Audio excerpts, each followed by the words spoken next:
आताच एक दुःखद बातमी हाती येते। क्युबाचे माजी राष्ट्राध्यक्ष फिडेल कॅस्ट्रो यांचं निधन झालेलं आहे। वयाच्या 90व्या वर्षी त्यांनी अखेरचा श्वास घेतलाय।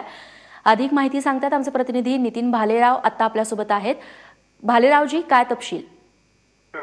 रेश्मा, फिडेल कॅस्ट्रो आपल्याला माहिती आहे म्हणजे भारतीय राजकारणात पंडित जवाहरलाल नेहरूंचं जे महत्व आहे तेच महत्व क्युबाच्या राजकारणामध्ये फिडेल कॅस्ट्रोचं आहे। फिडेल कॅस्ट्रो 1926 चा त्यांचा जन्म आहे आणि 1949 ते डिसेंबर 76 पर्यंत ते क्युबाचे प्रधानमंत्री होते।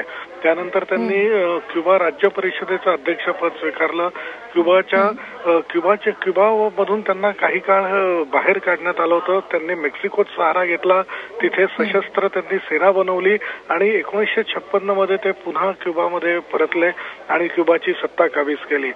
फिडेल कॅस्ट्रोचं आंतरराष्ट्रीय राजकारणामधलं स्थान अत्यंत महत्वाचं होतं। अमेरिकेला विरोध करणारा एकमेव नेता अशी काही काळ त्यांनी स्वतःची इमेज बनवली होती। त्यांच्याबद्दल अतिशय 1908 नंतर ते आजारी होते आणि त्यांच्या आजाराबद्दल विविध संशयास्पद बातम्या येत होत्या।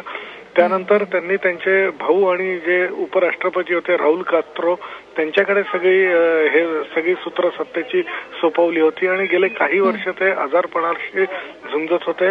भारतीय राजकारण्यांचे सुद्धा फिडेल कॅस्ट्रो यांच्याशी अतिशय जवळचे संबंध राहिले। भारताचा मित्र म्हणून त्यांची एक प्रतिमा होती।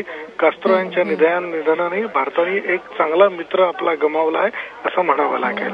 रेश्मा, नितीनजी धन्यवाद तुम्ही दिलेल्या या माहितीबद्दल।